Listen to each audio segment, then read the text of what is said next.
하겠습니다. 제가 먼저 읽겠습니다.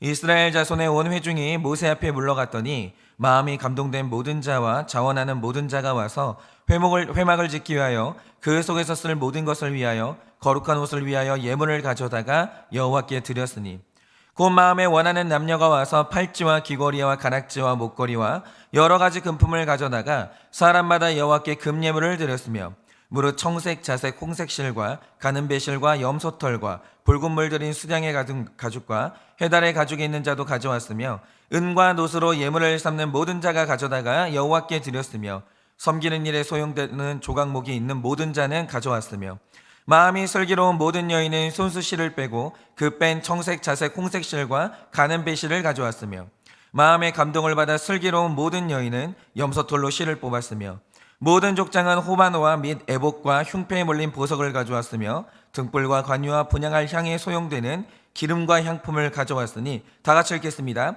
마음에 자원하는 남녀는 누구나 여호와께서 모세의 손을 빌어 명령하신 모든 것을 만들기 위하여 물품을 드렸으니 이것이 이스라엘 자손이 여호와께 자원하여 드린 예물이니라. 아멘. 기도하겠습니다. 하나님, 오늘도 주님 앞에 이 성막을 짓는다는 것이 무엇인지, 또 성막을 짓기 위하여 우리가 하나님께 드려야 될 헌신이 무엇인지 오늘도 우리가 이것을 묵상하고자 하오니 주여 오늘도 말씀하여 주시옵소서. 잘 듣겠습니다. 예수님의 이름으로 기도드립니다. 아멘. 네, 우리가 어제 말씀을 보면 그 모세가 하나님께 받아서 이제 그렸던 성막의 설계도가 있었는데 이걸 어제 말씀에서 백성들에게 발표하는 내용이 있습니다. 그런데 이 설계도는요, 어디까지나 설계도일 뿐이고 설계도가 있다고 실체가 나타나는 건 아니거든요. 자, 이제 귀로 들었던 성막의 설계도가 눈앞에 현실로 나타나야 되는 게 우리의 남은 과제인데 저는 이게 굉장히 중요하다고 생각하는 게요, 제가 어릴 때 겪었던 신학교 시절을 생각해 보면 우리 신학생들은 기숙사 생활하는 게 의무거든요. 그러니까 우리는 전부 다 기숙사를 들어가야 됩니다. 왜냐하면 이 한국교회에서 목회자가 되는 데 있어서 진짜 중요한 게 새벽 예배를 인도해야 돼요. 우리는 이제 그런 의무가 있거든요. 그런데 이 새벽 예배라는 게요, 신학교 시절부터 훈련이 되지 않으면 이 지도자가 돼가지고 할 수가 없습니다. 그래서 일단 신학교를 오면 전원 기숙사에 입소한 다음에 낮에는 공부시키고 밤에는 밤기도 시키고 그러다가 새벽이 되면 일어나서 새벽 예배 훈련을 받아야 돼요. 그래서 제가 신학교를 다닐 때 저도 기숙사 생활을 했고 그 안에서 굉장히 많은 친구를 만났습니다. 그런데 일단 신학생들이 기숙사 방에 모이면 신학생들은 대부분 다른 취미가 없어요. 그래서 일단 모이면 입을 털기 시작합니다. 이제 말을 하기 시작하는데 여러분, 신학생들이 모여서 하는 대화가 뭐겠습니까?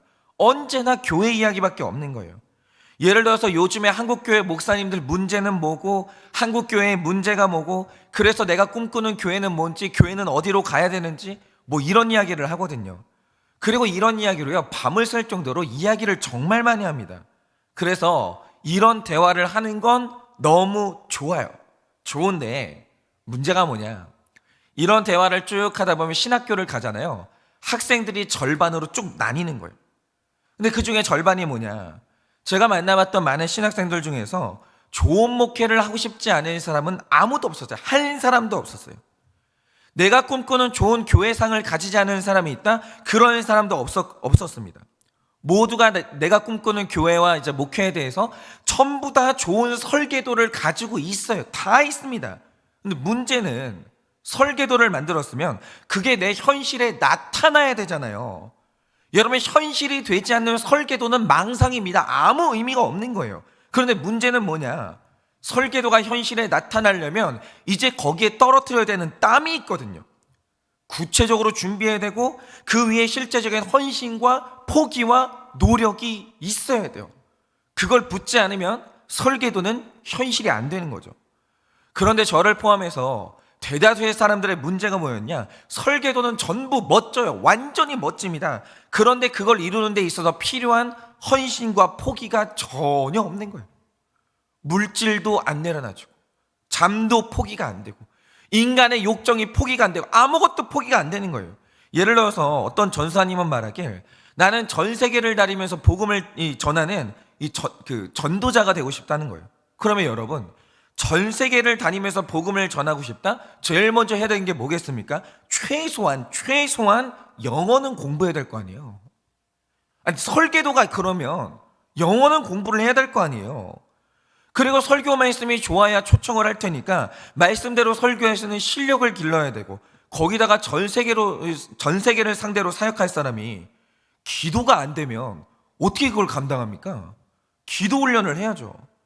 그러니까 이 모든 걸 감당하겠다고 하면 기도로 무장을 해야 될 거 아닙니까? 그런데 설계도는 진짜 멋져요. 근데 문제는 뭐냐면 생활이 그걸 안 받쳐주는 거예요. 밤새도록 수다 떨다가 정작 새벽에 못 일어나요. 그리고 전 세계를 향해서 사역하겠다는 사람이 간단한 영어 문장도 해석이 안 되고, 더 중요한 건 좋은 스피치는 입에서 나오는 게 아니에요. 독서에서 나오는 거예요. 여러분, 우리가 흔히 하는 말로 인풋이 있어야 아웃풋이 있을 거 아닙니까? 그런데 책을 안 읽어요. 그리고 밤새도록 전 세계를 향해서 이제 전도자가 되겠다고 떠드는 거예요. 설계도만 얘기를 하는 거예요. 그러면 여러분, 그 설계도는요, 죽는 날까지 설계도로 끝나는 거예요. 여러분, 마찬가지로 우리가 결혼할 때 남자나 여자나 다, 제가 결혼하는 커플들 진짜 많이 만나거든요. 남자나 여자나 다 내가 생각하는 가정에 대한 그림, 계획이 없는 사람은 한 사람도 못 만나봤어요. 한 사람도. 예를 들어서 우리 남자들이 꿈꾸는 화목한 결혼 생활의 그림은 뭡니까? 아마 제 세대, 이전 세대는 모르겠어요. 제 세대의 많은 남자들이 공감을 할 텐데, 우리의 그림은 이런 겁니다. 남자들의 그림은, 내가 직장에서 돌아오면 아내는 나를 위해서 식사를 준비하고 있는 거예요. 그런데 대부분의 남자의 로망 속에서 그 아내가 준비하는 식사의 메뉴에는 꼭 김치찌개 아니면 된장찌개가 있어요. 어쨌든 아내가 식사를 준비하는데 밥솥에서는 이 막 수증기 빠져나온 소리가 막 있잖아요. 막 쥐 소리가 진짜 듣기 좋거든요. 쫙 하는 소리가 들리고, 아내는 도마를 앞에 놓고 이제 칼질을 하는데, 이때 있잖아요, 그 칼이 도마 두들기는 소리 있잖아요. 탁탁탁탁. 이 소리가 저는 세상에서 제일 좋더라고요. 그리고 내가 문을 열면 우리 애는 아빠 그러면서 이제 달려오고, 전부 다 이런 그림들을 가지고 있거든요. 그런데 이건 설계도고요. 이게 현실에서 나타나려면 해야 되는 일이 뭐겠습니까? 일단 남자가 제발 딴 생각 좀 그만하고 성실하게 일하는 건 기본이고요. 제발 밖에서 술 좀 그만 마시고 일 끝나면 집으로 돌아가야 될 거니까 내가 집을 먼저 사랑해야죠. 다시 말해서 남자 인생에서 가장 큰 즐거움이 우리 집에 있어야 되는 거예요. 내 아내가 가장 즐겁고 내 아이가 가장 즐거워야 되는 거예요. 그러자면 총각 때 즐겼던 모든 즐거움을 일단 포기해야 되고, 아무리 힘들어도 아내가 대화하면 경청하면서 즐거운 대화를 해야 될 거 아닙니까? 그래야 나의 로망이 현실이 되죠. 그런데 이건 남자들이 바깥 세상 재미에 완전히 빠져가지고 맨날 술 취한 채로 집에 들어오고, 돈은 버는 족족 자기 취미에 써버리고, 아내가 이야기 좀 하자는데 유튜브에 중독되고 게임에 중독돼가지고 하루 종일, 그러니까 집에 돌아오면 그냥 모니터만 쳐다보고 있는 거예요. 사랑하는 남성 동지 여러분, 세상에 어떤 여자가 그런 남자한테 된장찌개를 끓여줍니까? 어떻게 그런 아버지한테 아이가 반갑다고 하면 술 취한 아버지한테 반갑다고 달려옵니까? 여러분, 설계도는 그냥 설계도예요. 그 설계도에 나의 포기, 내려놓음, 땀과 나의 시간과 나의 돈을 붓지 않으면요, 그냥 망상이에요. 종이 쪼거리에 불과하다는 거죠. 여러분, 마찬가지로 오늘 모세가 하나님께 직접 받아가지고 훌륭한 성막의 설계도를 받았어요. 그런데 여러분, 이게 그냥 현실이 됩니까? 아니거든요. 하나님은 마법이 없어요. 하나님은 섭리를 이루는 분이지 마법이 없다라는 거죠. 여러분, 이 설계도가 실체로 나타나기 위해서는 실제적인 헌신과 적용이 있어야 되는 거예요. 그러면 우리가 오늘 묵상할게요. 우리를 향한 하나님의 계획이라는 게 이미 있는데 그것이 나의 현실이 되려면 반드시 있어야 되는 게 뭔지 오늘 우리가 이것을 좀 묵상하려고 합니다. 그래서 제가 이제 지난 토요일부터 이 말씀을 묵상했는데요, 제가 이제 말씀을 묵상하다가 혼자서 너무 큰 깨달음을 얻게 된 거예요. 그러면 그 깨달음이 뭐냐? 자, 우리가 25장부터 성막에 대한 말씀을 묵상했는데요. 출애굽기 묵상을 시작할 때 이제 제일 중요한 저의 준비가 뭐였냐면, 일단 제가 이 성막이라는 것을 언어로 설명해야 되는데 제 머릿속에 이 성막의 이미지가 없으면 언어로 풀어낼 수가 없는 거예요. 그래서 제가 그 출애굽기 큐티에 들어가기 전에 책도 보고 사진 자료를 보면서 계속해서 성막의 이미지를 공부를 했거든요. 그런데 제가 가만히 성막을 공부하다가 보니까 이런 생각이 든 겁니다. 왜 하나님은 굳이 이런 모양으로 성막을 지었을까? 왜 이 모양일까? 그리고 출애굽기를 보면 성막의 사이즈를 정확히 말씀해 주시거든요. 그런데 성막의 사이즈도 중요한데 왜 굳이 이 사이즈일까? 왜 이 크기일까? 그러면 왜 하나님은 성막의 크기를 이렇게 만들었을까? 그리고 왜 하나님은 성막의 재료를 굳이 이렇게 정했을까? 다른 재료도 많은데 왜 성막의 재료는 이거일까? 이게 너무 궁금해지는 거예요. 그러다가 오늘 말씀을 보고 제가 그 이유를 깨달았는데, 자, 어제 말씀이죠.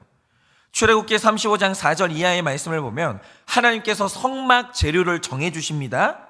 금과 은과 놋을 요구하시고 청색, 자색, 홍색 실과 가는 배실과 염소털과 이런 식으로 재료를 정해 주세요.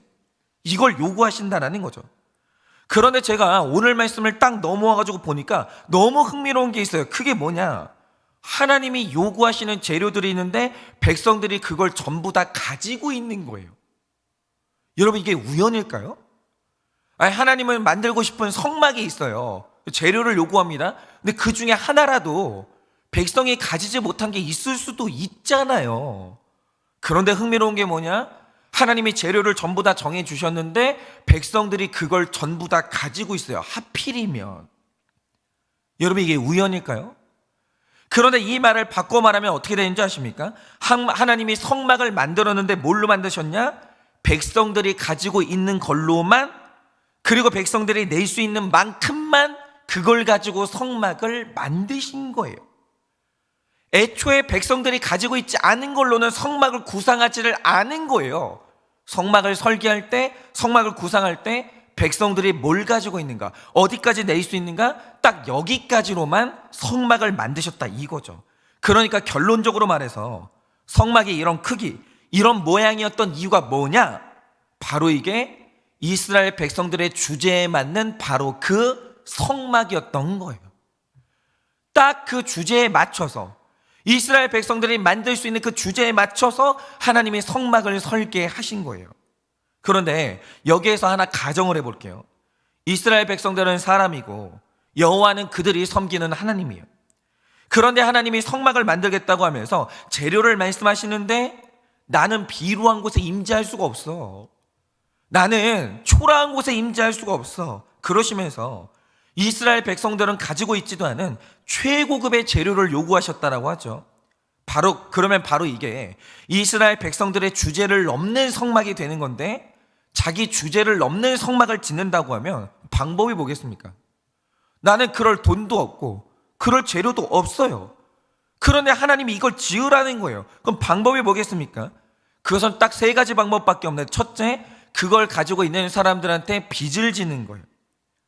그런데 여러분, 지금 광야를 걷는 이스라엘 백성들에게 누가 그런 돈을 빌려줍니까? 그리고 방랑 생활하는 이스라엘 백성들이 빌렸다라고 하죠. 그럼 무슨 수로 갚아요? 그걸 어떻게 갚겠습니까? 여러분, 이런 상황에서 빚을 지는 것 자체가 주제 넘는 일인데, 그 주제에 넘는 빚을 지게 되면요, 그 빚의 이자가 점점 불어나요. 여러분, 빚의 본질은 이자잖아요. 이자가 없는 빚이 어디 있어요? 근데 시간이 지나면 지날수록 이자가 점점 불어나거든요. 그러다가 이스라엘이라는 나라가 되기도 전에 부도가 나는 거예요. 붕괴가 되는 거죠. 그래서 만약에 이게 안 된다, 그럼 둘째 방법이 뭐냐? 그걸 가지고 있는 나라에 들어가서 도둑질을 하는 거예요. 그런데 만약 하나님의 성전이 도둑질로 지어진다, 그럼 그게 신전은 될 수 있어도 거룩한 성전은 될 수가 없는 거예요. 여러분, 성전은 도둑질 위에 지어지지 않습니다. 그런데 성전이 아닌 곳에 어떻게 하나님이 임재하시냐 이거죠. 그거는 있을 수가 없는 일이에요. 그러면 이도저도 아니면 마지막 남은 딱 하나의 방법인데 그게 뭐냐? 전쟁을 해서 남의 것을 뺏어야 돼요. 그런데 여러분, 이들이 주제넘는 전쟁을 하다가 이스라엘 백성들이 몰살당할 수도 있는 거예요. 여러분, 이스라엘 백성들이 자기 주제를 넘는다는 게 얼마나 위험한 일인지 아시겠습니까? 그런데 오늘 말씀에서 진짜 감사한 게 뭐냐면요, 이스라엘 백성들이 성막을 지을 때 단 한 푼의 빚을 진 것도 아니고 도둑질을 한 것도 아니고 전쟁을 해서 뺏은 것도 아니었어요. 오히려 21절 말씀을 보면 모든 사람의 마음이 감동하고 자원해서 필요한 것을 헌신했어요. 오늘 말씀의 내용이 그런 거예요. 청색, 자색, 홍색실, 금과 은과 놋, 이런 것들을 전부 다 하나님께 헌신을 한 거예요. 그런데 성막이 이렇게 순조롭게 그리고 기쁨으로 지어진 이유가 뭐겠습니까? 하나님께서 이스라엘의 주제에 맞는 바로 그 성막을 요구하셨기 때문이에요. 이 성막이요, 주제를 넘지를 않는 거예요. 이스라엘 백성들의 주제에 딱 맞는 성막이었다라는 거죠. 더 구체적으로 보면 이런 겁니다. 여러분, 성막 안에 있는 이 성막 안에는 법궤, 떡상, 등잔대, 향단 같은 성물들이 있거든요. 그런데 제가 출애굽기를 설교를 준비하면서 이 구약학자의 눈으로 본 성막이라는 책을 읽은 적이 있습니다. 그런데 이 성막의 이제 기구들, 이 성물들이 어떻게 만들어졌는지 공부를 했거든요. 근데 진짜 재미있는 게 뭐냐, 이 성막의 이 기구들을 보면 전부 다 겉으로 보면 금으로 돼 있거든요. 그런데 속도 금이냐라고 하면 그게 아니에요. 사실 모든 성물의 뼈대는요, 당시 사막에서 구할 수 있는 나무로 지어졌어요. 그런데 그 곁에다가 아주 얇은 금박을 입혀가지고 그냥 모습만 금이 되게 한 거예요. 그러니까 이 성막에 있는 모든 성물이라는 게요, 사실 그 속을 보면 전부 다 구할 수 있는 나무로 된 거예요. 그리고 더 신기했던 게요, 이 법궤를 보면 그것을 덮는 속죄소라는 뚜껑이 있거든요. 그런데 그 뚜껑 위를 보면 2명의 천사의 조각상이 있습니다. 그런데 이거는 완전히 금이 맞아요. 근데 맞는데 재미있는 건 뭐냐, 천사의 모양을 만들 때 거대한 금덩어리를 딱 갖다 놓고 그걸 조각한 게 아니에요. 이걸 만들 때 썼던 방법이 뭐냐, 이것도 금을 정말 얇게 펴니다. 얇게 펴요. 그 다음에 이 얇은 금의 이게 얇은 막 있죠, 이거를 천사 모양으로 접은 거예요. 그러니까 이 천사의 형상을 보면요, 속이 텅텅 비어 있다라는 거죠. 그런데 여러분, 이렇게 한 이유가 뭐겠습니까? 이 당시 이스라엘 백성들이 광야를 걷고 있었기 때문에 이동할 때는 모든 성물들을 어깨에 메고 이동을 했거든요. 그런데 여러분, 성막의 기구들을 전부 금으로 만들었다고 생각해 보세요. 그러면 학자들이 추정하기를 이게 지금 몇백 킬로그램 단위로 가는 게 아니라 몇 톤 단위로 가는 거예요. 그런데 이걸 백성들이 어떻게 들고 가냐고요. 아니, 몇 톤이나 되는 무거운 성물들을 어떻게 들고 가요? 그러다가 죽어요. 이거는 불가능합니다. 그런데 하나님이 이런 백성들의 주제를 아는 거예요. 우리 주제를 아세요. 하나님이 얼마나 우리가 연약한지. 그러니까 우리가 들 수 있을 만큼의 금만 사용했고 이들이 옮길 수 있는 딱 그 정도의 크기만큼만 성막을 지은 거예요. 사람이 들지 못하는 성막은 만든 적이 없었다라는 거예요. 그러니까 오늘 말씀에 이 성막이 이런 크기, 이런 모양, 이런 재료, 이런 무게인 이유가 뭐냐, 딱 이 정도가 이스라엘 백성의 주제에 맞는 거예요. 광야 생활의 주제에 맞는 거고요, 이스라엘 백성들의 경제적인 생활에 맞는 거예요. 그 정도의 성막만 만들면 되는 거예요. 여러분, 저는 이게 정말 중요하다고 생각하는데요, 여러분, 성막의 본질이 뭡니까?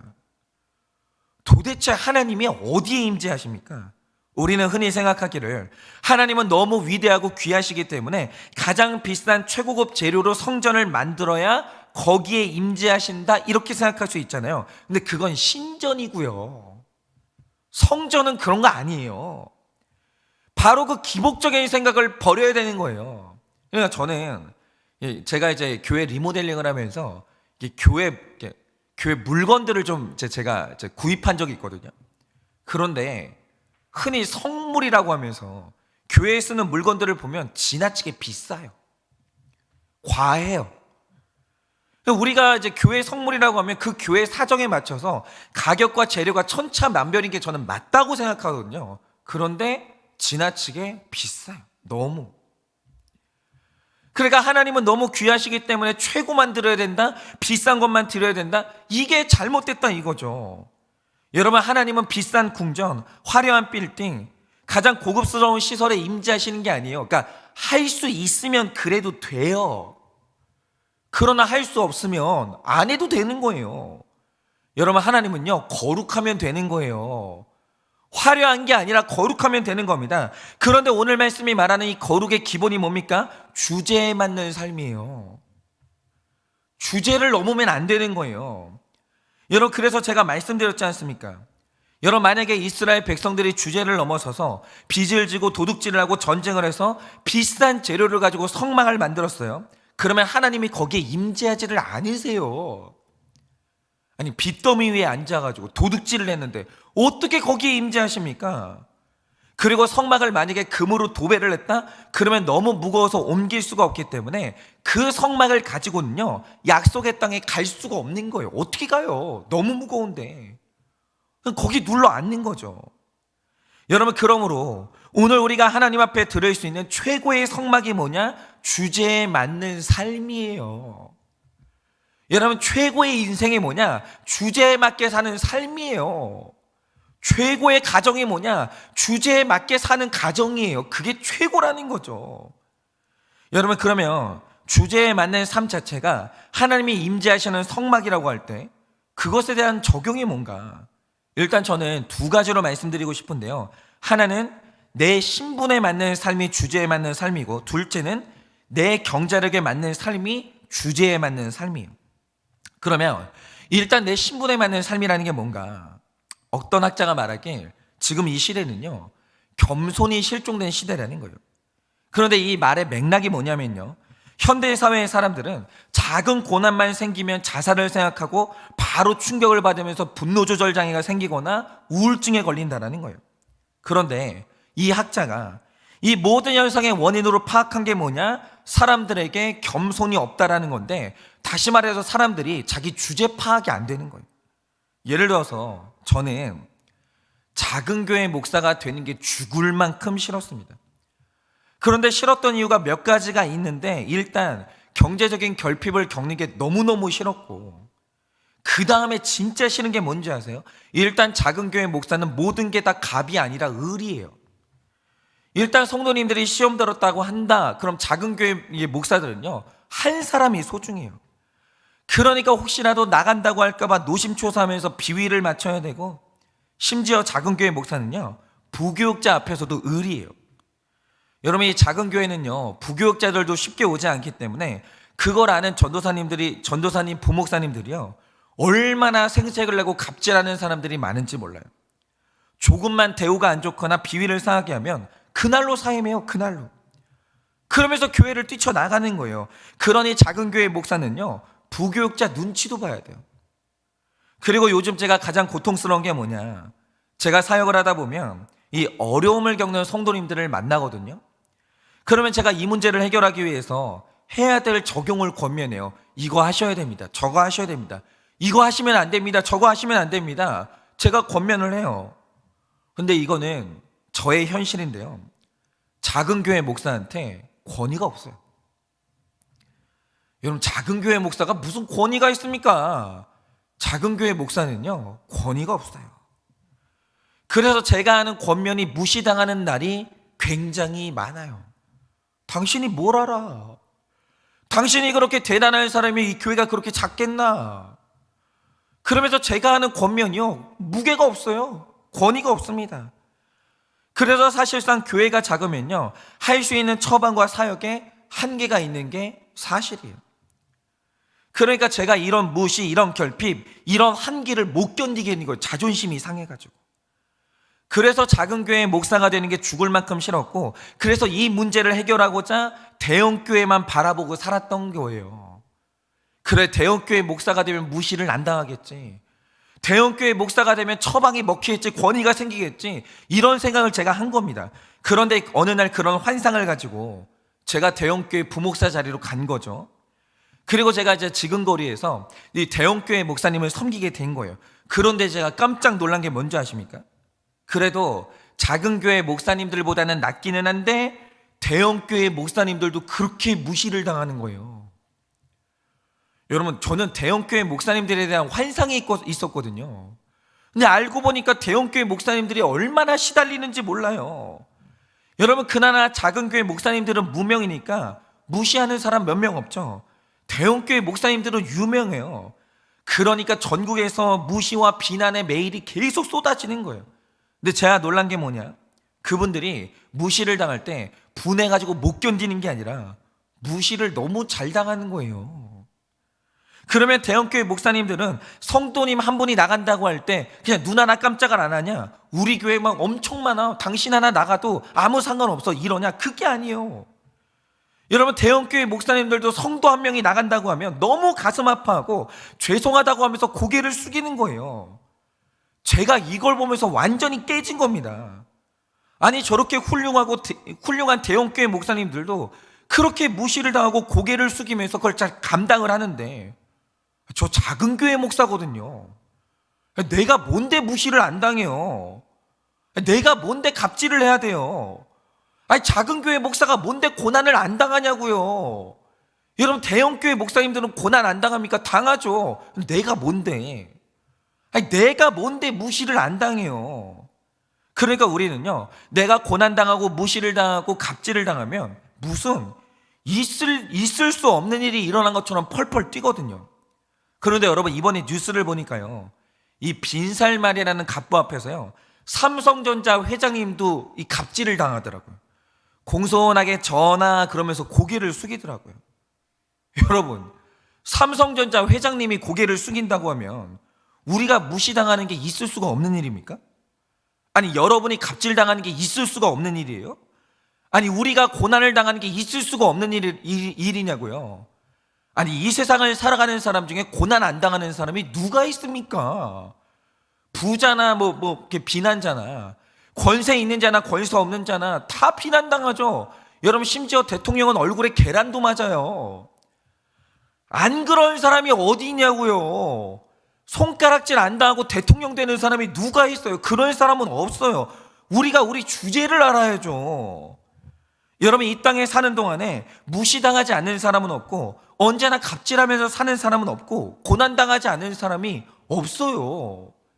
인간의 주제가 그런 것이고 죄인의 주제가 그런 거예요. 그런데 왜 우리가 무시당하면 안 됩니까? 아니, 그런 이상한 사고방식은 어디에서 온 거예요? 아니, 내가 죄인인데 죄인이 무시당하는 게 당연하지. 내가 이렇게 미련한데 무시당하는 게 당연하지. 왜 우리가 무시당하면 안 돼요? 왜 나는 갑질을 당하면 안 되고 왜 내가 고난당하면 안 되는 겁니까? 이유가 뭡니까? 이유가 뭔지 좀 말을 해보세요. 아니, 우리는 고난만 당하면 하나님께 원망을 그렇게 하는데 내가 고난을 당하면 안 되는 이유가 뭐예요 도대체? 내가 죄인인데, 내가 이렇게 연약하고 실수가 많은데 왜 내가 고난당하면 안 되는 거예요? 여러분, 우리가 왜 괴로운 줄 아십니까? 지금 내가 당하는 고난, 무시, 갑질은요, 세상 모든 사람들이 당하는 일이고 당연히 있어야 되는 일이에요. 아니, 제가 죄인인데 제가 이거밖에 못하는데 제가 무시당하는 거 당연한 거 아니에요? 작은 교회 목사가 그럴 수도 있는 거죠. 그런데 그런 내 주제를 인정하면 그게 고난이 안 되거든요. 그럴 수도 있죠. 그런데 주제를 모르고 겸손하지를 못하니까 무시 좀 당하고 갑질 좀 당했다고 밤에 잠을 못 자는 거예요. 무시당한 게 문제가 아니에요. 우리가 자기 주제를 모르는 거예요. 아니, 고난당하는 게 뭐가 이상해요? 이 세상 사람들이 다 고난당하지. 그런데 겪어야 될 고난 좀 당했다고 난리를 치는 거예요. 여러분, 제가 이 제 주제를 깨닫고 이 고통에서 완전히 자유해졌는데요, 여러분, 작은 교회 목사가 무시 좀 당해도 되죠. 아니, 그리고 내 목회가 이렇게 작은데 부교육자가 만만하게 볼 수도 있죠. 온 게 고맙죠. 아니, 저 같은 목사 곁에 이렇게 작은 교회에 와준 게 너무 고마운 게 아니에요. 아니, 그런데 부교육자가 담임 목사님한테 말대꾸하고 무시하고, 그게 왜 있을 수가 없는 일이에요? 물론 없으면 제일 좋죠. 권위에 순종해주면 좋죠. 그러나 그거 있을 수도 있는 일이에요. 내가 부족하니까. 그렇지 않습니까? 여러분, 그게 내 주제이기 때문에 내 주제에 맞게 살면 되는 것이고, 내 주제를 인정하면 자존심이 상할 것도 화날 것도 없는 거예요. 왜냐? 다 그러고 살아요. 안 그러고 사는 사람이 누가 있냐고요. 여러분, 이 자기 주제를 알고 겸손해져야 우리가 거룩한 삶을 살 수가 있는 겁니다. 그리고 두 번째로, 이 물질의 영역에서 주제에 맞게 사는 정욕은 이거는 있어야 되는 거예요. 필수예요. 여러분, 제가 지금 제 딸에게 가장 가르쳐 주고 싶은 가치관 중에 하나가 바로 주제에 맞게 사는 경제 생활이에요. 이거는 제가 제 딸한테 무조건 가르쳐 줘야 돼요. 왜냐? 제가 아까 전에 말씀드렸듯이 제 딸이 주제에 맞는 경제 활동을 배우면 감동하고 자원하면서 나눠주는 삶을 얼마든지 살 수 있어요. 얼마든지. 그런데 제 딸이 주제에 넘는 경제 생활을 하기 시작하면요, 얘는 반드시 빚져야 되고요, 도둑질해야 되고요, 전쟁에서 남의 것을 빼앗아야 돼요. 여러분, 억대의 연봉을 벌어도요, 자기 주제에 넘는 생활 하잖아요. 빚져요. 밑바닥이 없는 거예요. 줄줄줄줄 새는 거예요.